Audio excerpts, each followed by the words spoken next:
दोस्तों, आज आपको हमारा ये स्टूडियो आप कह सकते हैं, ये कुछ बदला बदला लग रहा होगा, संख्या ज्यादा दिख रही होगी और मैं काफी किनारे नजर आ रहा हूँगा आपको। लेकिन आज सहारा से जुड़े कुछ लॉयल लोग, कुछ वफादार लोग और कुछ अपने से ज्यादा सहारा पे उम्मीद करने वाले लोग हमारे साथ हैं। मैं उनका परिचय खुद ना करा करके उनसे ही कराऊंगा। शुरुआत करने से पहले मैं चाहता हूं कि आप लोग अपना अपना परिचय दे दें। आप हमारे बगल में दिलीप श्रीवास्तव जी हैं।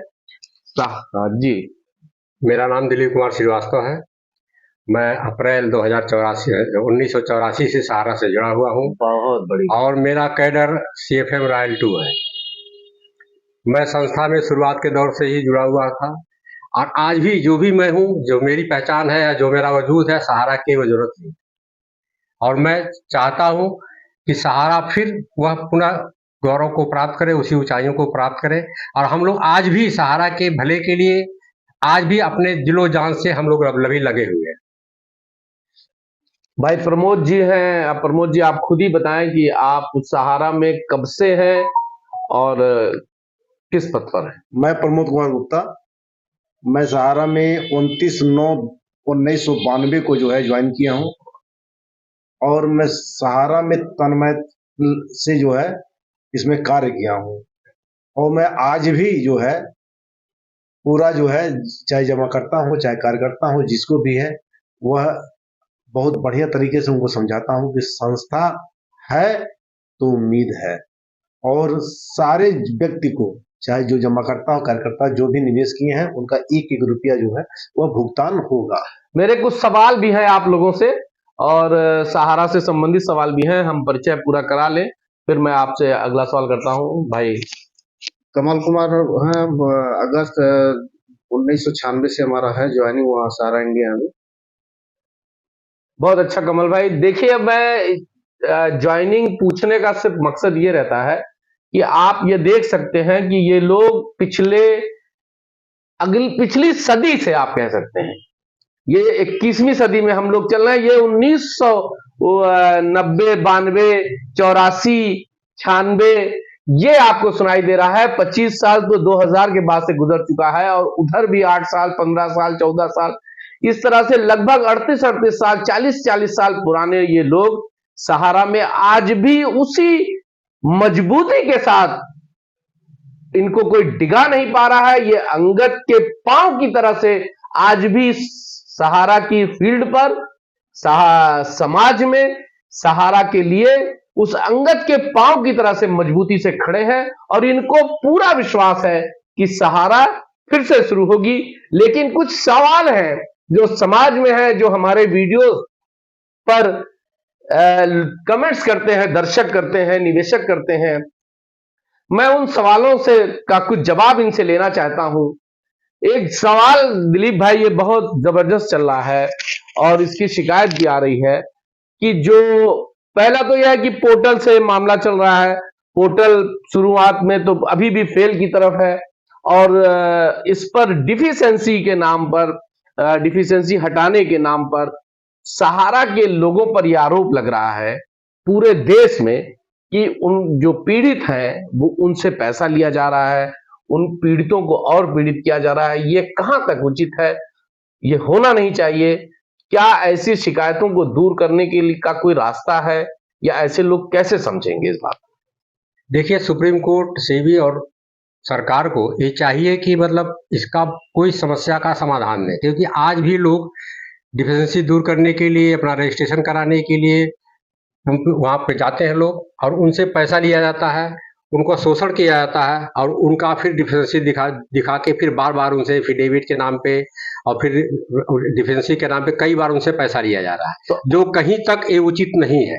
हाँ, तो आखिर ये पैसा लेने वाले लोग सहारा से ही संबंधित है?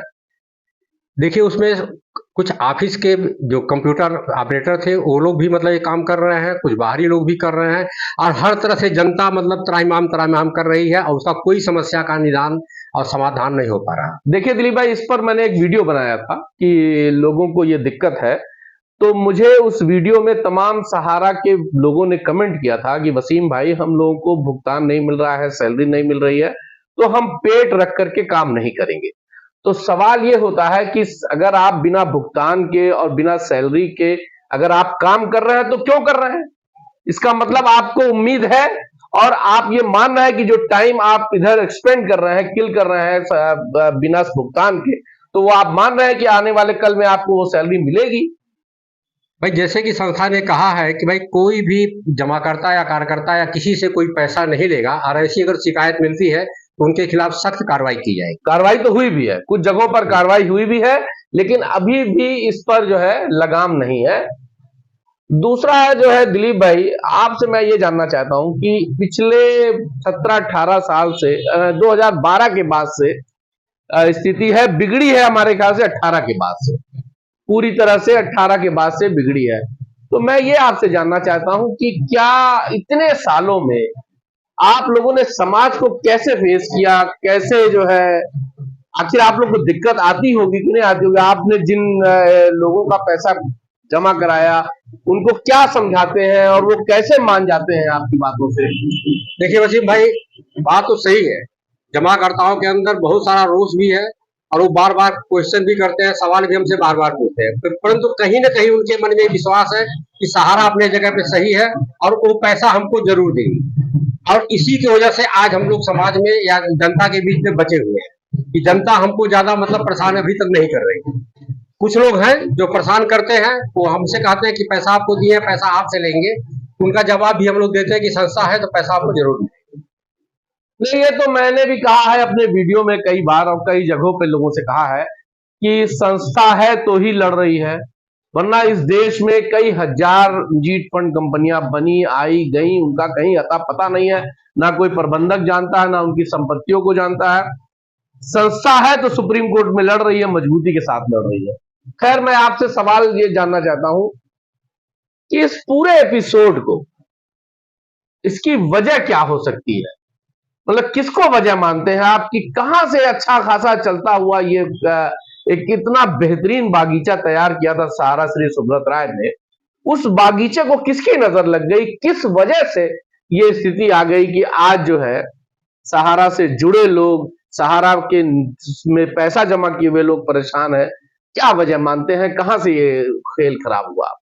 देखिए वसीम भाई, आज सहारा से जुड़े हुए 12 लाख से ऊपर कार्यकर्ता, 13 करोड़ से ऊपर जमाकर्ता, आज जो स्थिति उनकी हो गई है वो देश के मतलब अधिकांश समझे जनसंख्या का मतलब एक हिस्सा है। और एक पूर्ववर्ती सरकार तथा वर्तमान सरकार को भी इस पे ध्यान देना चाहिए, सेबी को, सुप्रीम कोर्ट भी ध्यान देना चाहिए कि 12 साल 13 साल से हम अपनी लड़ाई लड़ रहे हैं, लेकिन उसका कोई समाधान अभी तक हमें मिला नहीं। सरकार को भी इसमें हस्तक्षेप करना चाहिए। अमित शाह ने हस्तक्षेप करके 5,000 करोड़ रुपया दिलवाया, लेकिन आज तक उसका भी पूरा भुगतान नहीं हो पाया। अगर इसी रेशियो से चलता रहा तो पता नहीं कितना समय लग जाएगा, कितने लोग पैसा पाएंगे कि नहीं पाएंगे, उसमें से लोगों का विश्वास उठता जा रहा है। इसका एक ही न्यायोचित कारण समाधान है कि संस्था के काउंटर से पैसा दिलाया जाए और उसमें एजेंटों को इन्वॉल्व किया जाए, जिससे कि मतलब जल्द से जल्द सारा पैसा जमाकर्ताओं और कार्यकर्ताओं को के माध्यम से वो पैसा जमाकर्ताओं के पास पहुंच जाए। प्रबोध भाई, मेरा आपसे सवाल है कि आप लोग फील्ड में काम करते हैं और फील्ड जो है अब पिछले 12 साल से पेमेंट नहीं हो रहा है, 2018 के बाद से तो पेमेंट एकदम बंद ही पड़ा हुआ है, 2012 से ही इसमें कहीं ना कहीं ये खड़मंडल शुरू हुआ है, तो फील्ड को फेस करने में दिक्कतें नहीं आती आप लोग? बहुत दिक्कत आती है। तो कुछ क्या लोग जो हाँ, समझदार व्यक्ति हैं उनको समझाया जाता है, वो समझते भी हैं। जो रिजिड व्यक्ति रहते हैं वो समझने के लिए कोशिश नहीं करते हैं, लेकिन फिलहाल उन लोगों को भी समझाया जाता है कि संस्था है जो कि लंबी लड़ाई लड़ रही है, और लड़ने के बाद जो संस्था है तो आपका भुगतान सुनिश्चित हो सकता है, घबराने की कोई जरूरत नहीं है और भुगतान जरूर होगा। जैसे देखिए, लोगों को यकीन तो है, लेकिन चूंकि टाइम इतना बढ़ गया है, समय इतना ज्यादा होता जा रहा है और न्यायालय पे एक अच्छी बात यह है कि न्यायालय अब एक्टिव है, सुनवाई बहुत जल्दी जल्दी हो रही है। जी सुप्रीम कोर्ट में तारीख इतनी जल्दी नहीं पड़ती है, अगर तारीखें जल्दी जल्दी मिल रही हैं तो कहीं ना कहीं सुप्रीम कोर्ट का भी इंटरेस्ट है।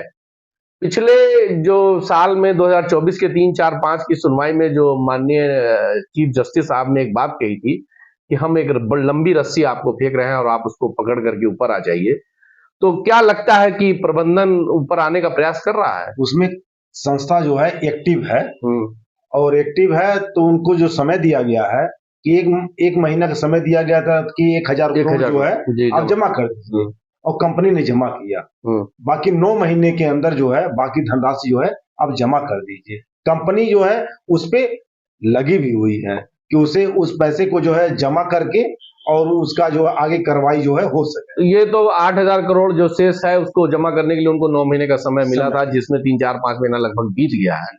तो अब 2, 3, 4 महीने की बात हो रही है, जुलाई तक पूरा हो जाएगा, वो मियाद जुलाई तक पूरी हो जाएगी, मार्च लग ही गया है।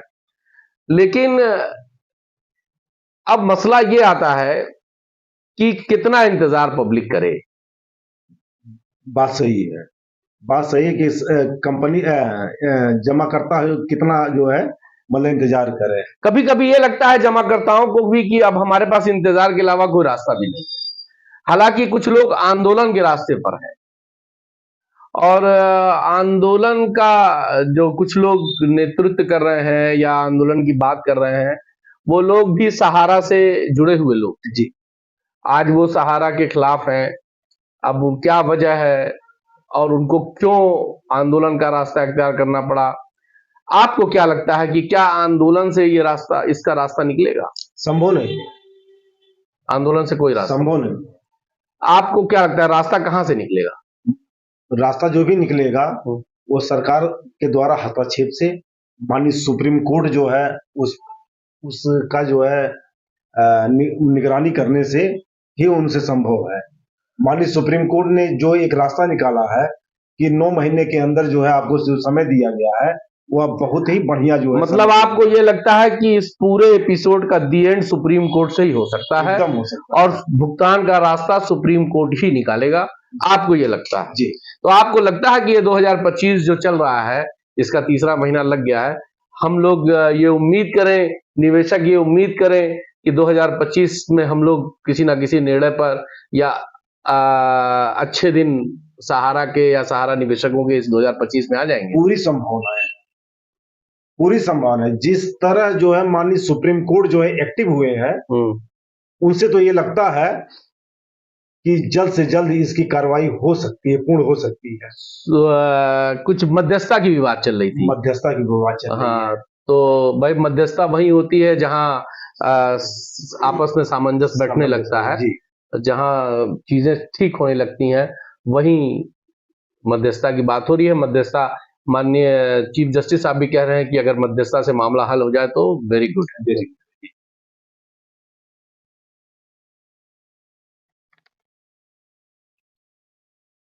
पोर्टल से भुगतान हो रहा है, आप लोगों ने कितने लोग का कराया भुगतान? पोर्टल से भुगतान हमारे ख्याल से 1% भी नहीं हुआ है आपके इलाके में।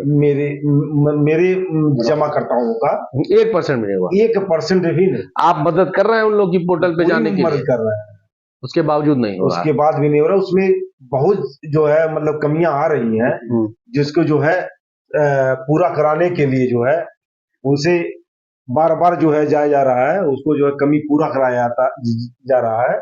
इधर से विगत 2 महीने से ही व्यक्ति एक्टिव हुआ है कि उसको जो है किसी के नाम। लेकिन आप देखिए पोर्टल पे जो भुगतान की स्पीड है वो बहुत स्लो है। यह 20 वर्ष लग जाएगा, पोर्टल से भुगतान नहीं संभव है। नहीं संभव है। यह मात्र संभव है कि सहारा के जो है काउंटर से ही संभव हो सकता है। सहारा के काउंटर से, ये तो हम लोग भी डिमांड कर रहे हैं और निवेशकों की भी ये बहुत बड़ी डिमांड है। हम लोग के वीडियोस पर वो लोग बार बार ये बात कहते हैं कि साहब भुगतान काउंटर से हो सहारा के, तो वो ज्यादा इजी होगा।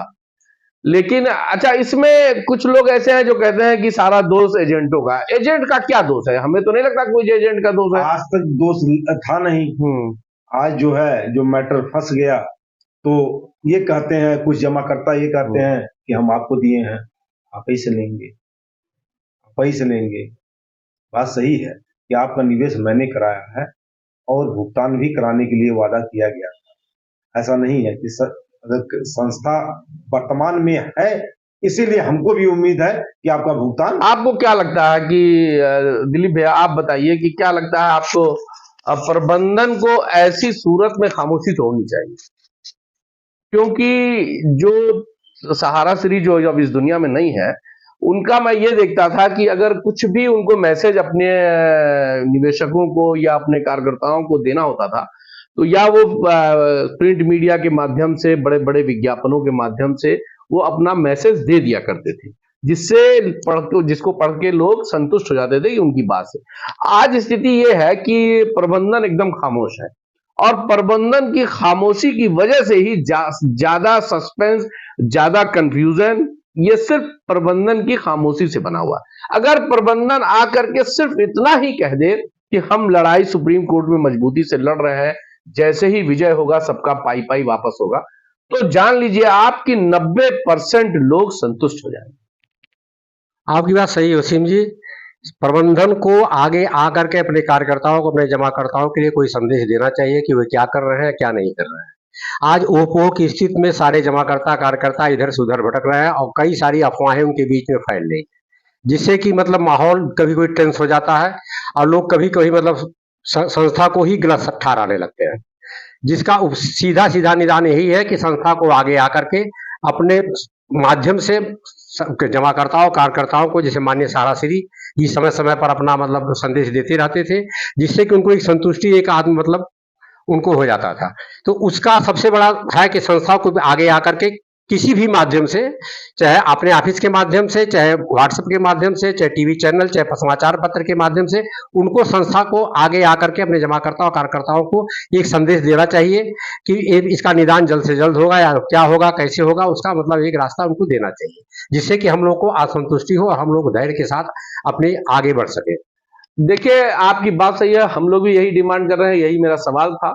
लेकिन ये सवाल मैंने लखनऊ भी किया था कि आखिर संस्था के लोग सामने क्यों नहीं आते।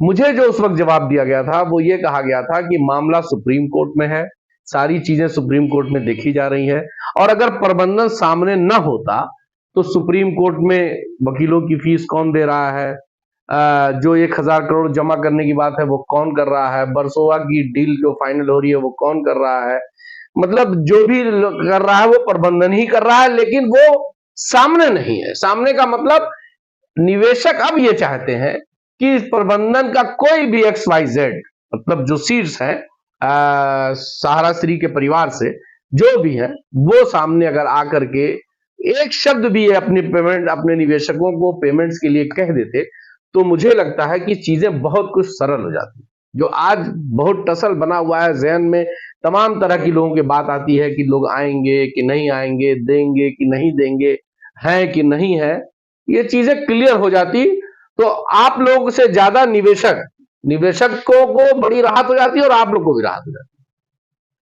जैसा कि है माननीय भाभी जी है, स्वप्ना राय जी है, संस्था के हम लोग सुनने में आया कि वो डायरेक्टर चुनी गई हैं और उनके माध्यम से या JB राय साहब के माध्यम से या OB साहब के माध्यम से या जो भी लोग संस्था के शीर्ष पे हैं, उनके माध्यम से जमाकर्ताओं कार्यकर्ताओं को कोई संदेश तो आना चाहिए।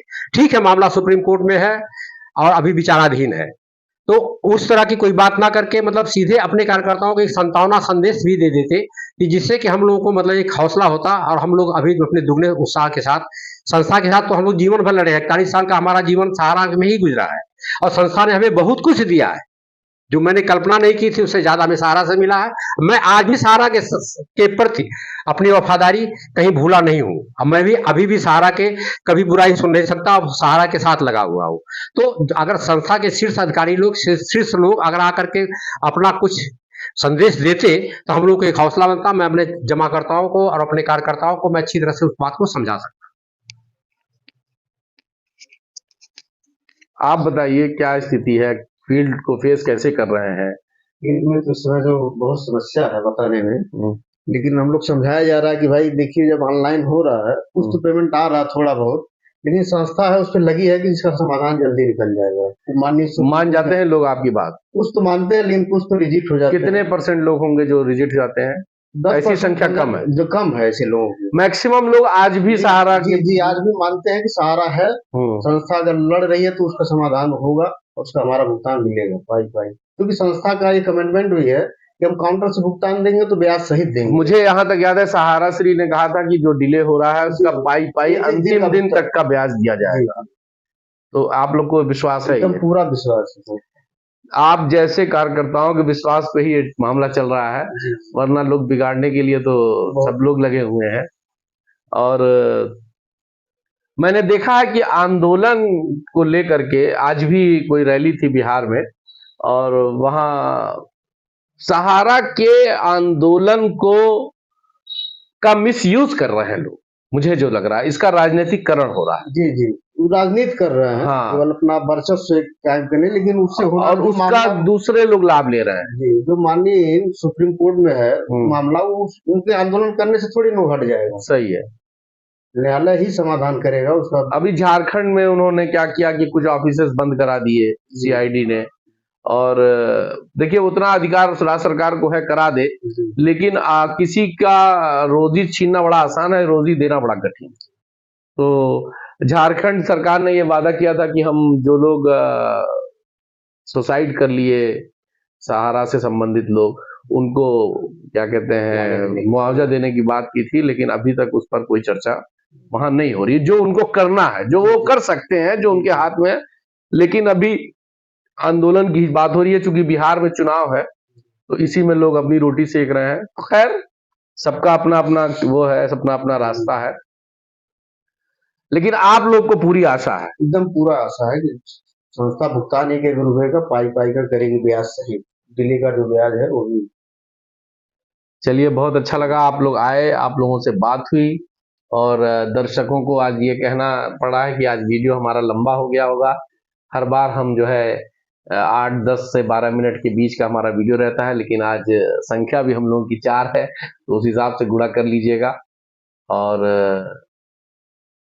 कोई भी सवाल आप लोगों के होंगे, या दिलीप भाई कुछ आप कहना चाहते हो अगर, या आप लोग कुछ मैसेज देना चाहते हो अपने निवेशकों को, अपने जो हतोत्साहित हो गए हैं ऐसे कार्यकर्ताओं को, हतोत्साहित हो गए हैं ऐसे निवेशकों को, उनके बारे में, उनकी हौसला अफजाई के लिए, या कुछ भी आप कहना चाहते हैं तो आप कह सकते हैं। देखिए मैं यही कहना चाहता हूँ कि संस्था के जितने भी निवेशक हैं या जितने भी कार्यकर्ता हैं, संस्था से जुड़े हुए, चाहे ऑफिस के हों, चाहे फील्ड के हों, चाहे हमारे सम्मानित जमाकर्ता हैं, वे पूरा विश्वास रखें। जब तक संस्था का वजूद है इस धरती पे, तब तक उनका एक पैसा भी कहीं नहीं जाने वाला है। बड़े साहब का यह साफ साफ संदेश था कि हम उनके एक एक दिन का डिले पेमेंट का हम काउंटर के माध्यम से भुगतान करेंगे। अगर सरकार और सुप्रीम कोर्ट सहारा को अपनी निगरानी में पेमेंट करने की अगर इजाजत देती है तो बहुत से ही जल्द ये मामला सुलझ जाएगा और सब सम्मानित जमाकर्ताओं, कार्यकर्ताओं, सभी लोगों को एक रोजी रोटी, बेहतर भविष्य। आप अरुण भाई कुछ अपने निवेशकों से कहना चाहेंगे? संस्था द्वारा एक कमिटमेंट है, बड़े साहब ने कहा था कि जितने भी जमाकर्ता का भुगतान है और सहारा में जमा है, वह जो है ब्याज के सहित और एक एक दिन का जो डिले ब्याज है उसके साथ जो है भुगतान किया जाएगा। और संस्था पे विश्वास है, इसलिए जो है कि भुगतान होगा सबका। आपको कुछ कहना है कमल भाई? वही चीज जो भैया लोग बताए हैं कि भाई संस्था 1-1 रुपये के लिए भुगतान के लिए एकदम प्रतिबद्ध है।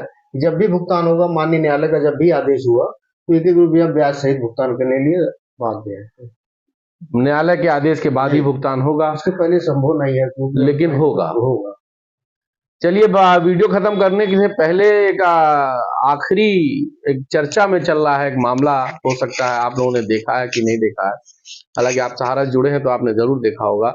एक गुप्ता जी हैं जिनका स्टेटमेंट आ रहा है कि सहारा श्री तिहाड़ जेल में शराब पिया करते थे और वहां एयर होस्टेस आया करती थी। ये बात उनको अब याद आ रही है, जब वो वहां के सुप्रिटेंडेंट थे तब उन्होंने इस पर कोई चर्चा नहीं की, और उन्होंने अपनी आंखों से इन चीजों को अगर देखा है तो उस वक्त अगर उन्होंने उस पर कोई कार्रवाई नहीं की तो वो भी कहीं ना कहीं दोषी हैं, अगर वो सही है कह रहे हैं तो। और दूसरी बात, उन्होंने एयर होस्टेस की बात की थी, तो मुझे जहां तक याद है कि 2006 में ही सहारा एयरलाइंस बिक गया था जेट एयरवेज से।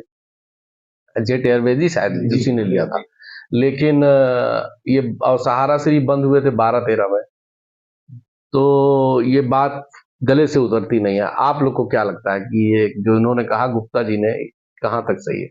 देखिए, आज उस व्यक्ति को मरे हुए मतलब काफी दिन हो गए हाँ। हैं, और ये जब तक अपने कार्यकाल में जब तक ये सेवा में थे तब तक इस तरह की कोई बात नहीं की, और जब ये सेवानिवृत्त हो गए तो दूसरे के चरित्र पे लांछन लगाना जो व्यक्ति संसार में है ही नहीं है, हाँ। यह कहाँ तक उचित है और कहाँ तक न्याय संगत है। जनता को और सब लोगों को इस बात को सोचना चाहिए। ये तो लोग सोच ही रहे हैं कि आपने जब तक सहारा श्री जिंदा थे तभी आप बोल दिए होते तो जवाब आपको मिल तो गया जवाब होता। सहारा श्री से मिलता आपको। हाँ।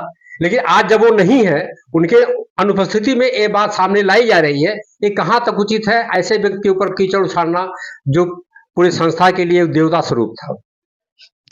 चलिए, बहुत अच्छा लगा आप लोग आए और आप लोगों ने अपनी बात बेबाकी से रखी, और समय समय पर हम लोग भी लोगों को समझाते रहते हैं कि भुगतान ब्याज सहित होगा और सहारा के काउंटर से होगा। जय हिंद।